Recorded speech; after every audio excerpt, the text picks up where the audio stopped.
రోజులు అన్ని మర్చిపోయే అవకాశం ఉంటుంది. కాబట్టి దయచేసి మీ బుక్స్ లో మీరు రాసుకోండి వాళ్ళు చెప్తున్న విషయాలన్నీ కూడా గట్టిగా. ఓకే, సో కాబట్టి ఇప్పుడు కొన్ని ప్రశ్నలు మేము కొంతమందికి వేస్తాం. వాళ్ళకి మేము ఆ ప్రశ్న వేసినప్పుడు వారు దానికి సమాధానం ఇస్తారు. ఆ సమాధానం ఇస్తున్న సమయంలో మీరు ఆ రాష్ట్రానికి సంబంధించిన ఆ విషయాలు అవి కాబట్టి దానికి సంబంధించిన అంశాల కొరకు మీరు ప్రార్థన చేయొచ్చు. కాబట్టి వాటిని జాగ్రత్తగా మీరు రాసుకోండి, మరి జాగ్రత్తగా దాన్ని గమనించండి. ప్రస్తుతానికి మన మధ్య సంతు బ్రదర్ ఉన్నారు, సంతు మరాండి బ్రదర్ ఉన్నారు. మరి వారు వారి యొక్క విషయాన్ని చెప్తారు. క్వశ్చన్ వేసాం.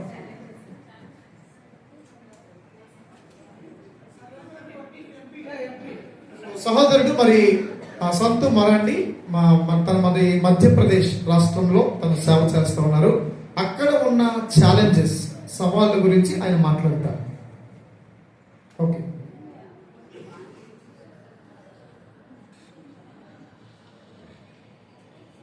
सबको जय मसीह की।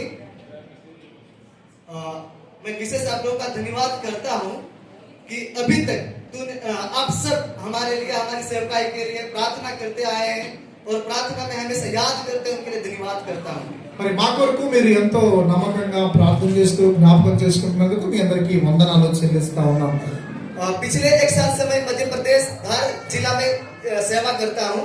మరి కిందటి సంవత్సరం నుంచి నేను మధ్యప్రదేశ్ లోని ధార్ జిల్లా, ధార్ అనే జిల్లాలో సేవ చేస్తా ఉన్నాను. और मालवी भील के बीच में काम करता हूं. मालवी भील అనే జాతి ప్రజల మధ్య సేవ చేస్తున్నాను. और 2 डिस्ट्रिक्ट में और 3 तहसील में काम करते हैं. మరి 2 జిల్లాలలో 3 తహసీల్ సెంటర్లలో నేను సేవ చేస్తున్నాను. तो एक साल में जो मैंने सेवा कार्य में देखा, जो भी चैलेंजेस मैंने फेस किया, उसके बारे में कुछ बताना चाहता हूं. నేను కింద సంవత్సరం నుంచి ఈ సంవత్సరం చేస్తున్న దాంట్లో సేవ చేస్తున్న దాంట్లో ఏ యొక్క సవాళ్ళు అయితే ఎదుర్కొన్నానో, సమస్యలు అయితే ఎదుర్కొన్నానో అవి మీకు చెప్తాను. जब मैं मध्य प्रदेश में नहीं था, मैं पहले ओडिशा में सेवा करता था, तो मध्य प्रदेश के बारे में जब मैं सुनता था न्यूज और सेवा कार्य के बारे में क्या होता है, पांच लोगों के बीच में के साथ क्या होता है, विश्वास के साथ क्या होता है, तो मैं बहुत मध्य प्रदेश के बारे में बहुत अद्भुत या फिर बहुत हैरान की तरह मैं सोचता था. నేను మరి ఒరిస్సాలో ముందు సేవ చేస్తా ఉండేవాడిని. ఆ సమయంలో మరి మధ్యప్రదేశ్ లో జరుగుతున్న పరిచర్య గురించి విన్నప్పుడు అక్కడ ఎంత పరిస్థితులు ఎలా ఉంటాయి, అక్కడ సువార్థికులు సేవకుల మధ్య ఎలాంటి ఇబ్బందులు ఎదుర్కొంటున్నారు అనే విషయం గురించి విన్నప్పుడు చాలా ఆశ్చర్యపోయేవాడిని. लेकिन जब मैं मध्य प्रदेश गया तो और जो मैं फेस किया बहुत ही मुश्किल लगा, बहुत कठिन लगा. అయితే నేను ఎప్పుడైతే మధ్యప్రదేశ్ కి వెళ్ళి సేవ చేయడం ప్రారంభించానో అది నాకు చాలా కష్టమైంది, బాధ, దుఃఖం కలిగించింది. जो हम कार्य करते हैं मध्य प्रदेश में वो क्षेत्र नया है, नया सेवकाई हम लोग शुरू किए हैं. మరి ఇప్పుడు మేము ప్రారంభించింది మధ్యప్రదేశ్ లో కొత్తగా మేము ప్రారంభించింది అది. और मालवी भी, जैसे मैंने कहा कि मालवी भील के बीच में कार्य करते हैं, जब हम लोग सुसमाचार प्रचार करने के लिए जाते हैं तो सबसे बड़ी चैलेंजेस ये है कि सुसमाचार सुनने के लिए, प्रभु यीशु मसीह के बारे में सुनने के लिए, पर्ची ट्रैक्ट लेने के लिए बहुत ही दिक्कत होता है उनको. यीशु मसीह के नाम सुनने से ही घबरा जाते हैं, पीछे हट जाते हैं कि ये तो दूसरा भगवान है, विदेश का भगवान है, उस तरह से वो स्वीकार नहीं करते हैं. యేసు ప్రభు గురించి మేము వాళ్ళ దగ్గర పంచుకున్నప్పుడు వారు విన్నప్పటికీ కూడా వాళ్ళు దాన్ని అంగీకరించడానికి వాళ్ళు ఇష్టపడరు. వాళ్ళు వెనక్కి జారిపోతూ ఉంటారు, పెద్దగా దాన్ని పట్టించుకోకుండా ఉంటారు. ఇలాంటి పరిస్థితి, సమస్య ఎప్పుడు ఎదుర్కొంటూ ఉంటాం. जब हम सुसमाचार बताते हैं तो बोलता है कि हमें नहीं सुनाना, नहीं बताना, वो जो वहां पे बैठा है वो लोगों को सुनाना. మరి మా దగ్గర మీరు చెప్పగలదు, మేము వినం, అక్కడికి వెళ్ళండి, వాళ్ళకి చెప్పండి అని చెప్తారు.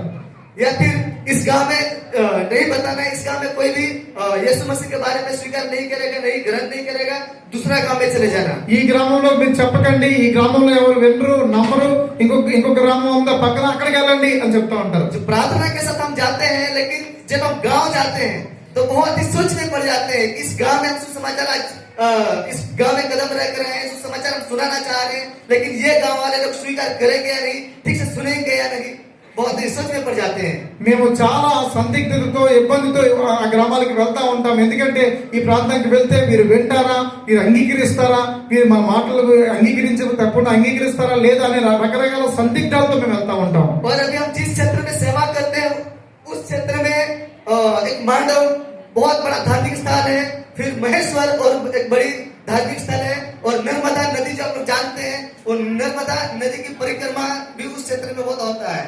మేము పనిచేస్తున్న ఆ స్థలం అక్కడ చాలా ధార్మికమైన లేక ఆత్మ సంబంధమైన సెంటర్ గా ఉంది, అంటే పూజలకు దేవతలకు స్థలంగా ఉంది. కాబట్టి అలాంటి స్థలం దగ్గర కావడం వల్ల మాకు చాలా ఇబ్బందులు ఎదుర్కొంటా ఉంటాం. అక్కడ మేము చేస్తా ఉన్నాం సేవ. तो ये जो भील लोग हैं, ये लोग हिंदू धर्म से प्रभावित हैं। మరి ఈ యొక్క భీల్ అనే ఈ ప్రజలు హిందూ దేవతల చేత ఎక్కువగా ప్రభావితం చేయబడిన వారిగా ఉంటున్నారు. मैं चाहता हूं कि आप प्रार्थना कीजिए, ये जो भील लोग हैं, ये अपने आदिवासी लोग हैं, ये लोग अपना हिंदू धर्म उनका नहीं है, लेकिन ये लोग अपनाए हैं। మరి వారైతే ఆ హిందూ ధర్మము అనేది వారికి సంబంధించింది కాదు, ఆదివాసులని పిలువబడేవారు. కానీ వారు ఈ పూర్తిగా దేవునికి రాని స్థితిలో వారు ఉన్నారు. వారి కొరకు ఈ భీల్ జాతి ప్రజలు घर में आप जाइएगा, वो हिंदू धर्म का झंडा आपको मिलेगा। हिंदू धर्म का झंडा प्रत्येक घर के ऊपर में टंगा हुआ मिलेगा। కనుక చూసినట్లయితే ఈ హిందూ దేవతలకు సంబంధించిన ఈ యొక్క జెండాలు ప్రతి ఇంటి దగ్గర కూడా కనిపిస్తూ ఉంటాయి. अभी जो मंदिर उद्घाटन हुआ यूपी में, वो उससे प्रभावित लोग हुए हैं, और प्रत्येक घर में दीवार में लिखा हुआ है कि मेरा गांव ही मेरा अयोध्या है। మరి ఎప్పుడైతే అయోధ్యలో లాస్ట్ టైం జరిగిందో, అంటే కొత్తగా మందిరం నిర్మాణం జరిగిందో, అప్పటి నుంచి కూడా ప్రతి ఇంటి దగ్గర ప్రతి గ్రామంలో కూడా ఇలాంటి పరిస్థితి మేము చూస్తా ఉన్నాం. तो ये भी हमारे लिए बहुत बड़ी चैलेंजेस है कि सुसमाचार सुनाने के लिए और सुसमाचार उन गांव तक उस लोगों तक पहुंचाने के लिए बहुत कठिन लग जाता है। కాబట్టి ఇది మాకు ఒక పెద్ద సమస్యగా ఎదుర్కోలేని సవాలుగా ఉంది. ప్రతి గ్రామానికి మేము వెళ్ళి వాళ్ళకి సువార్తను అందించడం ఒక ఆటంకంగా ఉంది. और एक साल में जो मैंने देखा कि जो संगठन के लोग हैं, आरएसएस के लोग हैं, बजरंग दल के लोग हैं, प्रत्येक गांव में एक्टिव है। మేము ఇప్పుడు సంవత్సర కాలంలో చూసిన సేవల ప్రకారం చూస్తే ప్రతి ప్రాంతంలో కూడా మేము వెళ్ళి ఈ యొక్క సువార్తను అందించే పనిలో మేము ఉన్నాం. एक मेरे साथ 5 मार्च 2024 को एक घटना हुआ। మార్చిలో 2024లో ఒక సంఘటన జరిగింది. जब मैं एक इवांजलिस्ट के साथ गांव में सुसमाचार प्रचार करने के लिए गया था, फिर शाम को वापस आया 4 बजे लगभग। మరి మన యొక్క స్థానిక సువార్తికులతో కలిసి నేను ఒక గ్రామంలో సువార్తను పంచుకొని సాయంత్రం 4కి తిరిగి వచ్చేస్తా ఉన్నాను. फिर रात को हम खाना खा करके प्रार्थना करके सोने वाले थे 9 बजे के आसपास में, तो किसी ने घर ठक ठक किया। మరి మేము రాత్రి భోజనం చేసి 9 గంటలకి పడుకునేడానికి సిద్ధపడతా ఉన్నాం. అలాంటి సమయంలో మా ఇంటి తలుపు ఒకరు తడతా ఉన్నారు. तो जब मेरा पत्नी द्वार खोल के देखी, तो 10 से 15 जेंट्स और लेडीज पुलिस के साथ हमारे द्वार पे खड़े हैं। మరి నా భార్య తలుపు తీసి చూసేటప్పటికి సుమారు 10-15 మంది అక్కడ నిల్చొని ఉన్నారు. పోలీసులు నిల్చొని ఉన్నారు. పోలీసులు फिर हमको बुलाया, फिर उसने हमको पूछा तू कहाँ का है, क्या काम करता है, और फिर कितना दिन से इस घर में रह रहा है।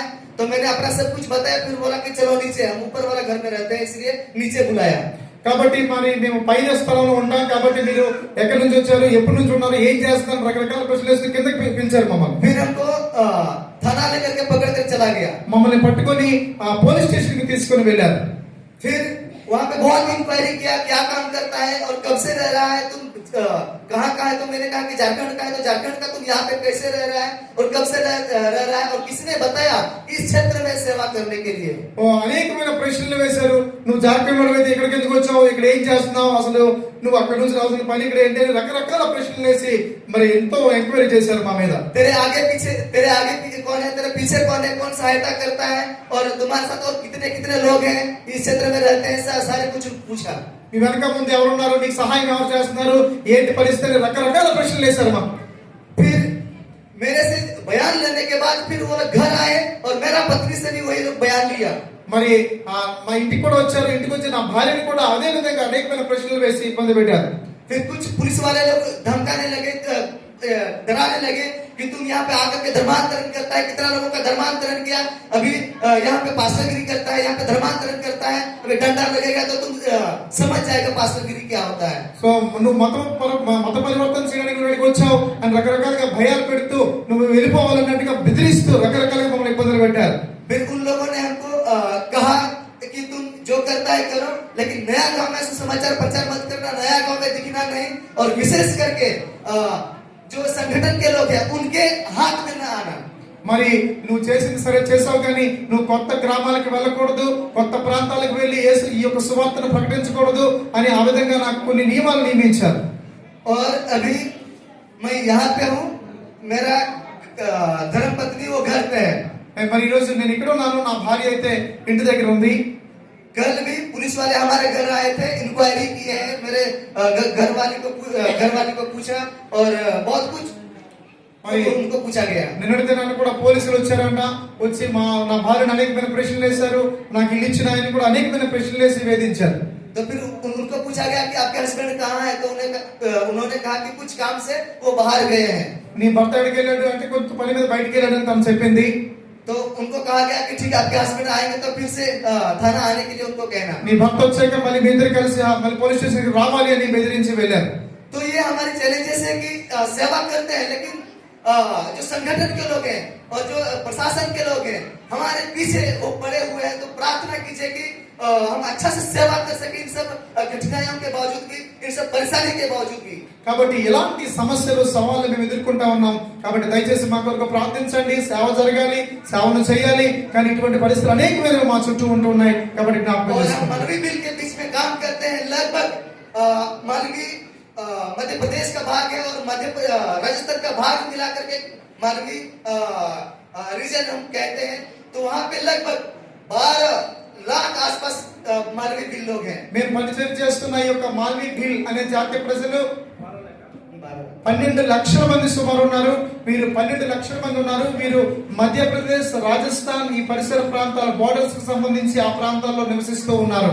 और उनके लिए आप लोग प्रार्थना करते हैं और उनके लिए उनके बीच में सेवा करने के लिए आप लोगों से यदि हो सकता है तो अपने बेटा बेटी अपने कलीसिया के जवान उनको मालवी बिल के लोगों के बीच में सेवा करने के लिए भेजिएगा. కాబట్టి దయచేసి మీరు ప్రార్థించండి. ఈ స్థలాలకు అవసరత ఎంతో ఉంది. సాధ్యమైతే మీ పిల్లలను, మీ కుమార్తెలను, కుమారులను, మీ సంఘాల్లో ఉన్న బిడ్డలను ఈ స్థలానికి సేవకులుగా పంపించండి. हमारे सेवा में सहायता करके सहायता कीजिएगा ताकि हम मालवी बिल को हम बचा सके, प्रभु के राज का आवाज बना सके. కాబట్టి దయచేసి మాకు సహకరించండి. ఈ విధంగా మీరు సహకరించడం ద్వారా మాల్వీ బిల్ అనే ఈ జాతి ప్రజలను మనం విడిపించగలము, రక్షించగలము. ప్రార్థించండి. ధన్యవాదాలు.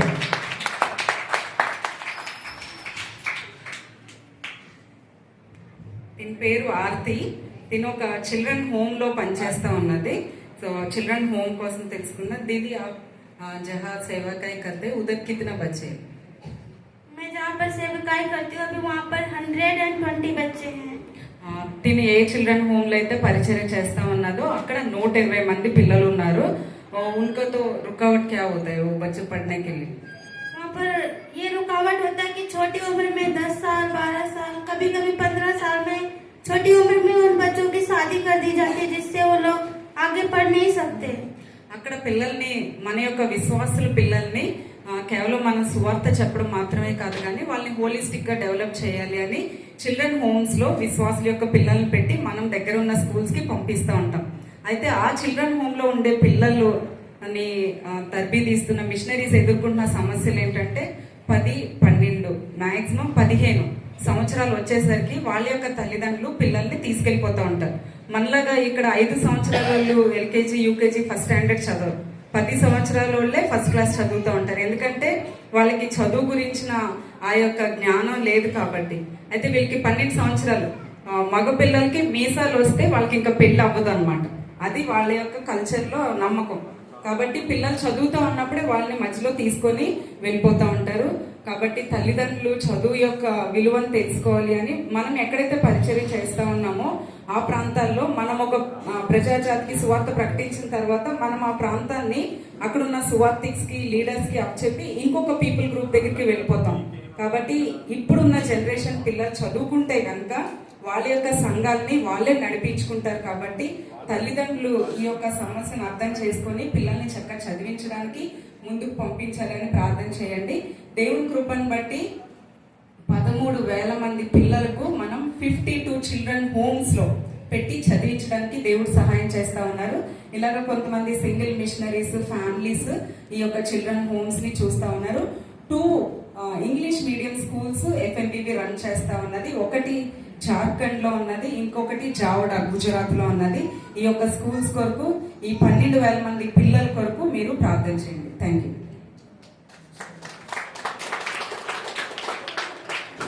Bible translation.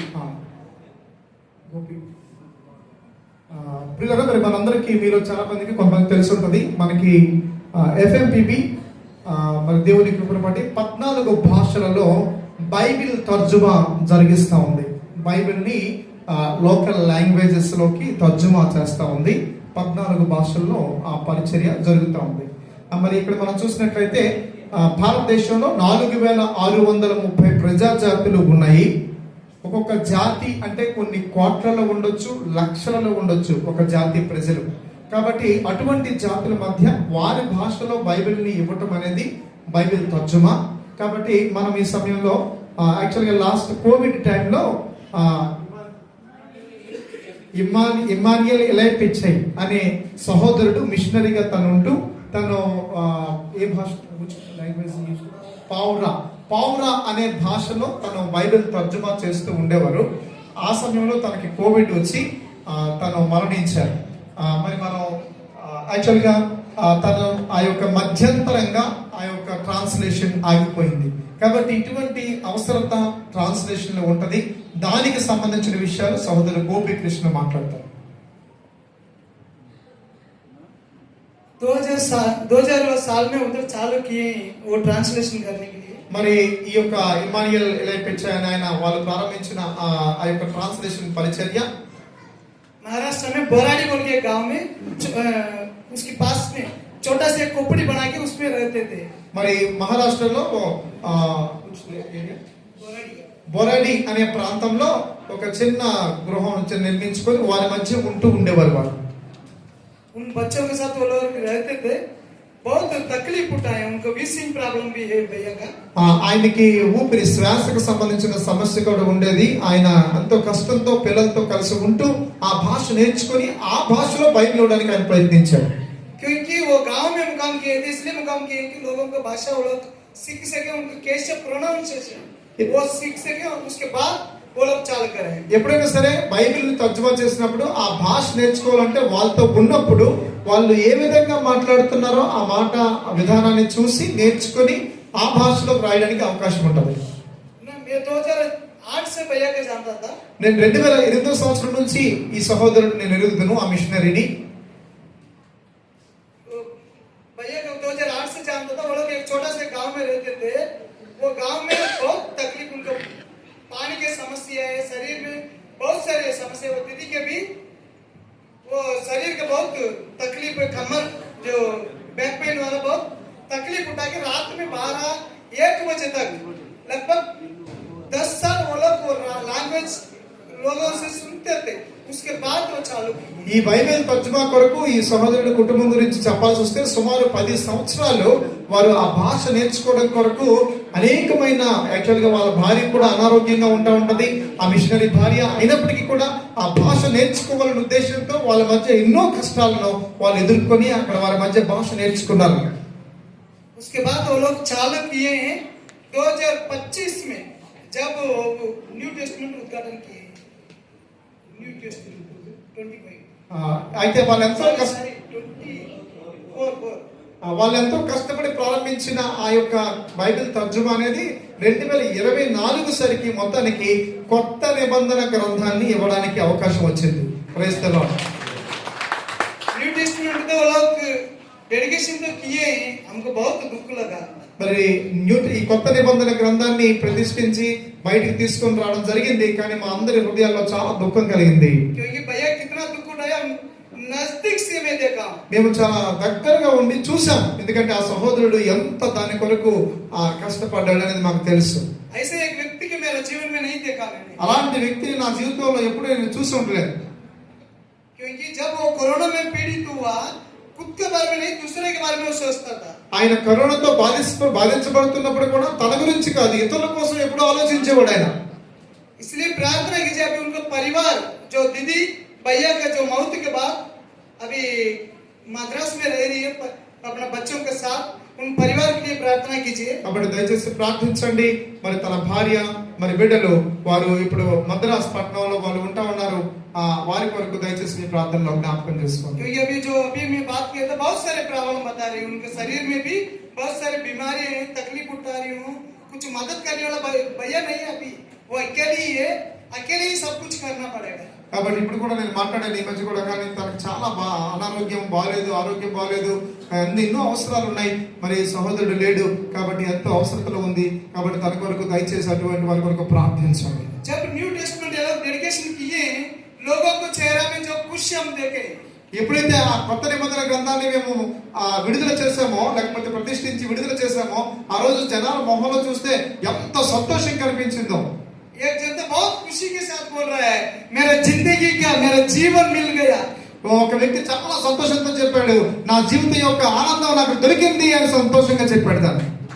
क्योंकि खुद की भाषा में जब उनको मिला, कई लोगों का जीवन में प्रभाव आज पड़े. మరి ఎందుకంటే వారి సొంత భాషలో దేవుని వాక్యం దొరికింది కాబట్టి అది వారి జీవితానికి ఎంతో విలువను, గొప్ప సహాయాన్ని చేస్తుంది. इसलिए प्रार्थना कीजिए जो ट्रांसलेशन वाले के लिए पूरी रात भी उनको बैठना पड़ता है. కాబట్టి దయచేసి ప్రార్థించండి. ఈ విధంగా తర్జుమా చేసే వారి కొరకు రాత్రి ఎంతో సమయం వరకు, రాత్రి అంతా కూడా బహుశా దీనికోసం కష్టపడి రాయాల్సిన అవసరం ఉంటుంది. क्योंकि वो उस भाषा में जो पावरी भाषा में जो अक्षर नहीं थे, ఎందుకంటే ఈ పౌరి అనే భాషలో అక్షరాలు లేవు, స్క్రిప్ట్ లేదు. वो खुद इधर उधर करके वो शब्द सुन के बनाया है. वो ఆయన విని అనేక ప్రాంతాలకు వెళ్ళి విని ఆ శబ్దాన్ని ఆయన తయారు చేయడం మొదలు పెట్టాడు, తయారు చేశాడు. पूरा पुस्तक करके अभी पावरी भाषा में सिखा रहे हैं लोग. కాబట్టి ఇప్పుడు ఇది ఒక పుస్తకంగా తయారు చేసి ఆ పావని భాష మాట్లాడే వారికి దాన్ని నేర్పిస్తా ఉన్నాం మనం. इसलिए प्रार्थना कीजिए वो ट्रांसलेशन के लिए बहुत तकलीफ उठा के कर रहे हैं, उनका प्रतिफल वो लोग देख सके. కాబట్టి దయచేసి ప్రార్థించండి. ఎన్నో కష్టాలు అనుభవిస్తా ఉన్నాం కాబట్టి దీని యొక్క ప్రతిఫలాన్ని మనం చూడాలి. Praise the lord. Hallelujah. Hallelujah. Praise the lord. Okay brother, yes complete చేస్తాం. తర్వాత ఇంటర్సెసరీ ప్రేయర్కి వెళ్తాం. కాబట్టి త్వరగా మనకి చెప్తారు. బ్రదర్ ముషాహర్ అనే జాతి ప్రజల మధ్య సేవ చేస్తున్నాడు. బీహార్ లో ముషాహర్ అనే జాతి ప్రజల మధ్య సేవ చేస్తున్నారు. ఆనంద్ సమయాన్ని ఇస్తున్నారు. फिर ये लोगों हम कुछ बातें लेकर आए हैं मुसागर लोगों के बारे में. యాక్చువల్గా నేను ముషాహర్ అనే జాతి ప్రజల వరకు అనేక విషయాలు తీసుకొని వచ్చాను. ज्यादा समय नहीं लेंगे, जस्ट 5 मिनट में समाप्त करेंगे. 5 minutes 2 minutes में समाप्त. कोई बात नहीं. फिर ये लोग हम लोग बहुत कुछ अभी सुन के आए हैं, मतलब विरोध है, ये सारे बातें सुन के आए हैं. लेकिन एक चीज हम बोलना चाहते हैं, 40 लाख लोगों में मिशनरी लोगों को जरूरत है. 40 लाख लोग मुसागर लोग हैं, वहाँ मिशनरी लोगों को बुला रहे हैं, वहाँ ओपन डोर परमेश्वर दिया है. సో ఈ రోజు అనేకమైన విషయాలు మనం విన్నాం, అనేక విషయాలు మనం మాట్లాడుతూ ఉన్నాం. అయితే ఇప్పుడు నేను చెప్తుంది ఏంటంటే 40 లక్షల మంది మరి ముషాహర్ జాతి ప్రజల మధ్య సేవ చేయడానికి సేవకుల అవసరత ఉన్నది. वो लोग बहुत मतलब स्लेव जैसा वो लोग हैं. उन लोग दूसरे लोगों को खेत में काम करते हैं, उन लोगों को रहने का घर द्वार नहीं, ऐसे सिंपल साधारण मतलब जो मिट्टी का घर पे बना के नदियों के किनारे में रहते हैं वो लोग. సో వీరు ఎంత పేదరికము, దాసత్వం వాళ్ళు జీవితాలు జీవిస్తా ఉన్నారంటే వాళ్ళు ఆ నది ఒడ్డుల్లో ఉన్న ఒక చిన్న మట్టి గుడిసెలు వేసుకొని జీవిస్తా ఉంటారు. చాలా భయంకరమైన జీవితాలు జీవిస్తున్న ప్రజలుగా వీరు ఉన్నారు. उन लोगों में 1% भी पढ़े लिखे लोग नहीं है पक्का. వాళ్ళ మధ్య చూసినట్లయితే కనీసం 1% ప్రజలు కూడా వాళ్ళు చదువుకున్న వాళ్ళుగా లేరు. स्कूल नहीं जाते हैं, दूसरे लोगों के साथ वो लोग नहीं बैठते हैं और दूसरे लोग इन लोगों को बैठना ही नहीं देते हैं. వాళ్ళు స్కూల్కి వెళ్ళరు, వాళ్ళు ఇంకొకరితో కూర్చోరు, ఇంకొకరు కూడా వాళ్ళతో కూర్చోడానికి ఇష్టపడరు.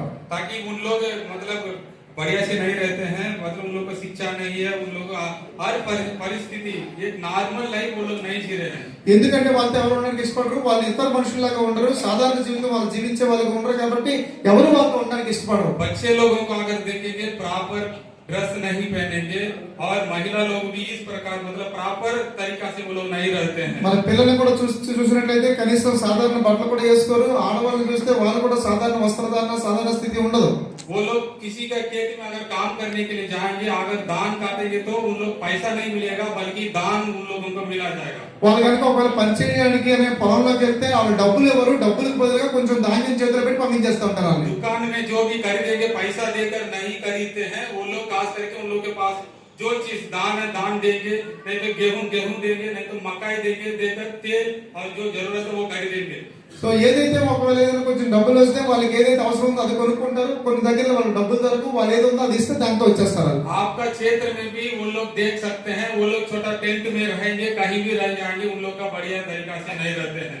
ఎక్కడ చూసినా సరే వాళ్ళు ఎక్కడ వచ్చిన టెంట్ లో ఉంటారు. వాళ్ళ సరైన విధానంలో వాళ్ళు ఉండే స్థితిలో వాళ్ళు ఉండలేరు. बचपन में शादी होने के नाते उन लोग कैसे बच्चे को पालन करना वो लोग नहीं जानते हैं, इसलिए बच्चे लोग ऐसा ही बढ़ेंगे, मिट्टी में खेलेंगे, इस प्रकार अपना जिंदगी बर्बाद हो रहा है। हम लोग చిన్నప్పుడు వాళ్ళకి పెళ్లి అయిపోవడం వల్ల వాళ్ళకి వెంటనే పిల్లలు పుట్టడం, వాళ్ళని ఎలా పెంచాలో తెలియకపోవడం, దానివల్ల అసలు భయంకరంగా కుటుంబ వ్యవస్థే భయంకరంగా ఉండదు. ऐसा लोगों के लिए प्रार्थना के लिए हम आए हैं, उन लोगों के लिए प्रार्थना का जरूरत है, और उन लोगों के लिए मिशनरी लोगों को जरूरत है, और उन लोगों को हर जो अच्छे चीज है वो जरूरत है। అటువంటి ప్రజల కొరకు మీ దగ్గర నేను మాట్లాడుతా ఉన్నాను. వారి కొరకు మీ ప్రార్థన సహాయం కోరుతున్నాను. వారి మధ్య సేవకులు కావాలి, వారి మధ్య సేవ చేసే మనుషులు కావాలి. వారి మధ్య మనము ఈ గొప్ప కార్యాన్ని చేయాలి. वो लोग मात्र दिन में एक बार खाना खाते हैं। వాళ్ళు చూసినట్లయితే రోజుకి ఒకే ఒక పూట అన్నం తినగలుగుతారు. उन लोगों के साथ जब भी हम लोग उन लोग के गांव में घर पे जब रुकेंगे, वहां पे हम लोग का रात उसी दिन खाना नहीं मिलेगा। ఒకవేళ రాత్రి కనుక వాళ్ళ ఇంట్లో ఉండాల్సి వస్తే మనకి ఆ రోజు ఇంట్లో భోజనం దొరకదు. మనం వాళ్ళ దగ్గర తినలేము, ఉండదు వాళ్ళ దగ్గర భోజనం. उन लोगों के पास भोजन की व्यवस्था भी नहीं रहता, ఎందుకంటే వాళ్ళ మధ్య భోజనం సదుపాయం అనేది ఏది కూడా అక్కడ ఉండదు. बहुत प्रेम का जरूरत है, परमेश्वर का प्रेम का। మరి వారికి అక్కడ చూసినట్లయితే దేవుని ప్రేమ వారి మధ్య పంచాల్సిన అవసరత చాలా ఉన్నది. तो आप लोगों को प्रार्थना से बहुत लोग वहां जा सकते हैं प्रभु यीशु मसीह के बारे में बताने के लिए। కాబట్టి మీ ప్రార్థన ద్వారా అనేక మంది అటువంటి ప్రజల మధ్యకు యేసుక్రీస్తు ప్రేమను పంచడానికి వెళ్ళొచ్చు. వాళ్ళకి వాళ్ళు చక్కటి సెక్షన్ లోనికి లేక చక్కటి విద్యలోనికి రావచ్చు. उन लोग का जीवन बदल सकते हैं, వాళ్ళ జీవితం మార్పు పొందడానికి అవకాశం మీ ప్రార్థన ద్వారా ఉంది. जब समय है उन लोगों को याद कीजिए, उन लोगों का नाम मूसा है।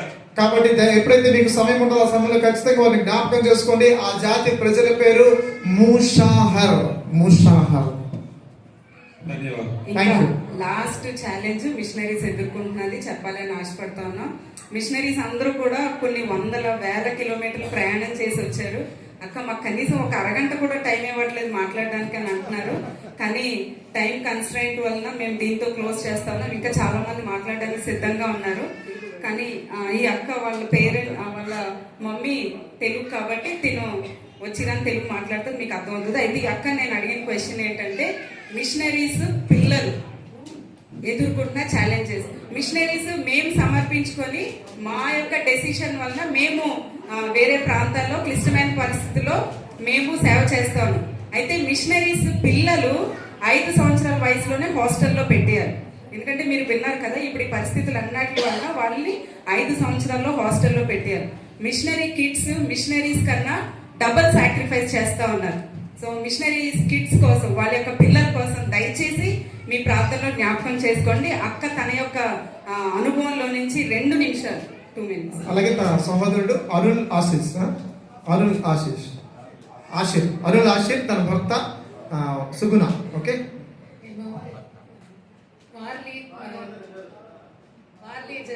పీపుల్ గ్రూప్ మధ్య సేవ చేస్తాము. నా జీవితంలో నడిచిన ఒక చిన్న ఘటన నేను చెప్పాలని ఆశపడతాను. 2 సంవత్సరాలకు ముందుగా మేము కాన్వెంట్ మీటింగ్ వెళ్ళాము. అప్పుడు మేము సేవలో ముందడుగు వేస్తా ఎక్కువ ఆశ్చర్యకర అద్భుతకరమైన కార్యాలు జరిగినాయి. అటు మేము సేవలో కొనసాగుతా పిల్లలకి సైతాన్ ఆటంకాలు ఎక్కువగా వచ్చాయి. అప్పుడు మా పాప 2వ పాప ఫస్ట్ స్టాండర్డ్కి వదిలినాము. ఫస్ట్ టైం నన్ను విడిచి వెళ్ళిపోయింది. అప్పుడు అక్కడికి వెళ్తే మమ్మీ లేకుండా నిద్రపోలేను, అటువంటి పరిస్థితిలో ఉండింది. అప్పుడు నేను ఒకరోజు ఇది లేడీస్ మీటింగ్ వెళ్ళాను.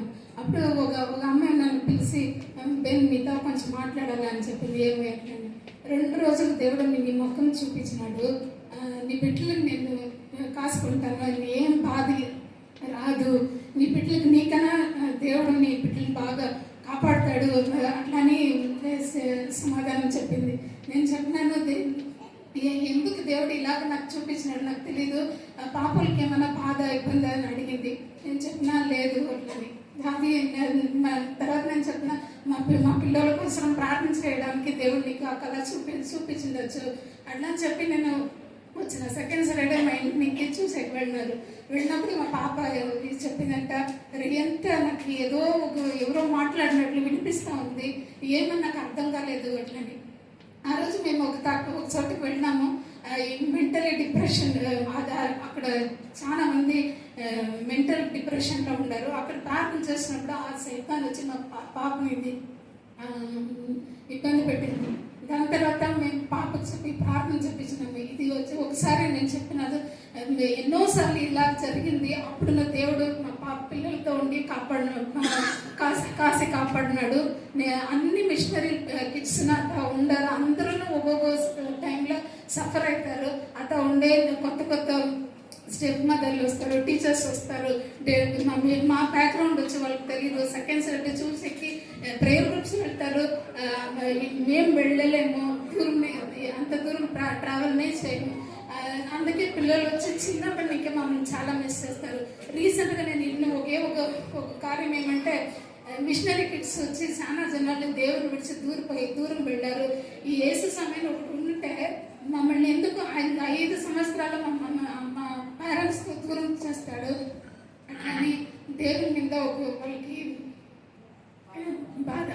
బాధ కోసము వాళ్ళు ఎక్కువ small group of missionary kids వచ్చి ఇట్లా ఉండారంట. అది విని నాకు చాలా బాధ అయింది. మా పిల్లలు కూడా అట్లా పోకూడదు, నేను ఎక్కడ వెళ్తాను ఇది షేర్ చేస్తాను. ఒక రోజుకి ఒక 2 minutes అన్న మిషనరీ కిడ్స్ కోసం ప్రార్థన చేయండి. వాళ్ళ హైయర్ స్టడీ కోసం అవసరము. వాళ్ళ హైయర్ స్టడీకి పోతే కూడా మంచి సంబంధాలు, మంచి ఫ్రెండ్షిప్లు దొరకాలి, వాళ్ళ జీవితం బాగుండాలని ప్రార్థన చేయండి. Thank you. కాబట్టి మనం ప్రార్థన చేయాలి. మన మధ్య మార్గరెట్ అలాగే ప్రవీణ్ అని వాళ్ళిద్దరు భార్య భర్తలు ఉన్నారు. వీళ్ళలాగే ఇప్పుడు చెప్పినట్టుగానే వాళ్ళ దగ్గర ఒక బిడ్డ మీరు ఇప్పుడు చూసే ఉంటారు ఆల్రెడీ. ఇంకొక పెద్ద బిడ్డ ఉంది వారికి, ఒక బాబు ఉన్నాడు. ఆ బాబుని ఆల్రెడీ స్కూల్లో పెట్టేశారు. ఇప్పుడు ఈ పాప మ్యాక్సిమం నెక్స్ట్ ఇయర్ సరికి ఈ పాప స్కూల్లోకి వెళ్ళిపోవాలి. వీళ్ళేమో అస్సాం రాష్ట్రంలో ఉంటారు. ఆ బిడ్డ లేకపోతే ఆ పిల్లలు తమిళనాడులోని కన్యాకుమారి అనే ఒక ప్రాంతం ఉంటుంది, ఎక్కడో అడుగున. మీరు తెలిసిన వాళ్ళు మ్యాప్ చూస్తే మీకు కిందకి తెలుస్తుంది అన్నమాట. తమిళనాడులో ఎక్కడో ఒక మూల ప్రాంతం. అక్కడ మిషనరీ పిల్లల కొరకు మరి ఒక మిషనరీ ఎమీ కార్మైకెల్ అనే ఆవిడ ప్రారంభించింది. ఈరోజు ఒక పెద్ద స్కూల్గా ఉంది. ఆ స్కూల్లో మిషనరీ పిల్లల్ని అక్కడ విడిచిపెట్టాల్సి వస్తుంది. కాబట్టి తల్లిదండ్రులు వారి పిల్లల్ని ఈ ప్రాంతాల్లో విడిచిపెట్టి ఎక్కడో ఉత్తర భారతదేశంలో ఆయా జాతుల ప్రజల మధ్య సేవ నిమిత్తము మిషనరీలు వెళ్ళిపోతారు. కాబట్టి మళ్ళీ ఆ బిడ్డల్ని చూసుకోవడానికి వాళ్ళకి ఒకే ఒక అవకాశం, వాళ్ళు వేసవి సెలవుల్లో మాత్రమే కలిసి వాళ్ళు ఉంటారు. మిగతా సందర్భాల్లో వాళ్ళ పిల్లల్ని వాళ్ళు చూడలేరు, ఎత్తుకోలేరు. మీరు ఆ విషయాలు కనుక మీకు కదిపితే కొన్నిసార్లు మీరు ఊహించలేరు. ఎంతో వేదన, ఎంతో దుఃఖం. ఎందుకు ఈ దుఃఖం అంటే, ఇందాక మీరు విన్నారు కదా, అనేక జాతుల ప్రజలు భారతదేశంలో నశించిపోతున్నారు. వారిని రక్షించాలి అనే సేవా భారంతో వీళ్ళు ఆ దుఃఖాన్ని మోస్తున్నారు. కాబట్టి ఈరోజు మనం వారి యొక్క దుఃఖాన్ని బట్టి కాదు కానీ ప్రార్థన చేయడానికి తీర్మానించుకోవాలి. మనం కూడా వాళ్ళలాంటి త్యాగం చేయడానికి ముందుకు రావాలి. నేను అందుకే నేను ఈ బిడ్డను తీసుకుని రమ్మని చూపించాను. ఈ చిన్న బిడ్డ ఈరోజు వీళ్ళతో ఉంది, వచ్చే సంవత్సరం వీళ్ళతో ఉండదు. సో ఈ బిడ్డని పెంచుతున్న ప్రతిసారి కూడా వాళ్ళు చూస్తున్నప్పుడు ఎలా అనిపిస్తుందో ఒకసారి మీరు ఆలోచించండి. మీ మనసులో ఒకసారి ఆలోచించండి. నెక్స్ట్ ఇయర్ వాళ్ళు ఎలా ఊహించుకుంటారో ఆలోచించండి. అది త్యాగం. ఆ త్యాగం ఎందుకోసం తెలుసా? ఇందాక చూపించారు కదా, జమ్మూ కాశ్మీర్లో నశించిపోతున్న ఆత్మలు రక్షించడం కోసం, లేకపోతే ఒక్కొక్క జాతి ప్రజల భీల్ అనే జాతి ప్రజలను రక్షించడం కోసం, లేకపోతే మాల్టో ప్రజలను రక్షించడం కోసం, సంతాలి ప్రజలను రక్షించడం కోసం, భారతదేశంలో నశించిపోతున్న ఆత్మలను రక్షించడం కోసం చేస్తున్న ఈ త్యాగానికి మీరు ఏం చేస్తారు? ప్రార్థన చేస్తారా? మీరు ప్రార్థన చేయడానికి ఒక తీర్మానం చేసుకుంటారా? మిషనరీ దర్శనాన్ని మీరు పొందుకొని ఈ గొప్ప దర్శనంలో మీరు కూడా చేతులు కలిపి పాలిభాగస్తులు అవుతారా? కాబట్టి ప్రార్థించండి మిషనరీల కొరకు. మీ ప్రార్థనలో ఎత్తిపట్టుకోండి. Thank you so much.